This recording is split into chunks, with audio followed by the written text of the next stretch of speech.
So market లో దొరికే sweet corn machines కంటే ఇది మోస్ట్ అడ్వాన్స్డ్ అండి. సో లోపల పక్క చూస్తే ఇక్కడ సీల్డ్ హీటర్ ఉంటుంది, మార్కెట్ లో ఓపెన్ హీటర్స్ ఉంటాయి. దీనిలో జనరల్ గా వాటర్ పోసి వాటర్ ఆవిరి ద్వారా స్వీట్ కార్న్ అనేది కుక్ అవుతుందండి. ఇదిగోండి ఈ ప్లేట్ పెట్టి మనం కార్న్ వేస్తాం. కార్న్ అనేది జనరల్ గా ఫ్రోజన్ ఉంటుంది -18 లో. సో ఈ కార్న్ స్టీమ్ అవ్వాలంటే ఆల్మోస్ట్ 45 minutes పడుతుందండి. దాని గురించి మేము ఏం చేసామంటే ఇలా గిన్నె ఇచ్చాం విత్ హోల్స్. దీనిలో ఫస్ట్ కార్న్ వేసేసి ఆ ఫ్రోజన్ కార్న్ దీనిలో వేడి నీళ్ళలో ముంచేసాం అనుకోండి, ఫస్ట్ టెంపరేచర్ డౌన్ అయిపోద్ది. డౌన్ అయిపోయిన తర్వాత ఈ మూత పెట్టి మనం పోసాం అనుకోండి, ఫాస్ట్ గా సర్వ్ చేసేయచ్చు.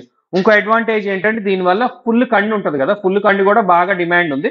ఫుల్ కండి దీనిలో వేసేసి నీళ్ళల్లో డైరెక్ట్ గా ఉడికిచ్చేయచ్చండి. అండ్ టెక్నాలజీ పరంగా వస్తే కింద పక్క టోటల్ పఫ్ ఇన్సులేషన్ అండి, ఇన్సులేటెడ్ ట్యాంక్ ఉంటుంది. సో హీట్ లాస్ అనేది ఉండదు, కరెంట్ సేవింగ్ ఉంటుంది, టెంపరేచర్ కంట్రోల్ ఉంటుంది. ఎంత కావాలంటే అంత టెంపరేచర్ మనం పెట్టుకోవచ్చండి. ఈజీ హ్యాండ్లింగ్ కూడా ఇది అనేది ఇచ్చామండి. సో మిషన్ ప్రైజెస్ కోసం మా వెబ్సైట్ ని విజిట్ చేయండి. Thank you.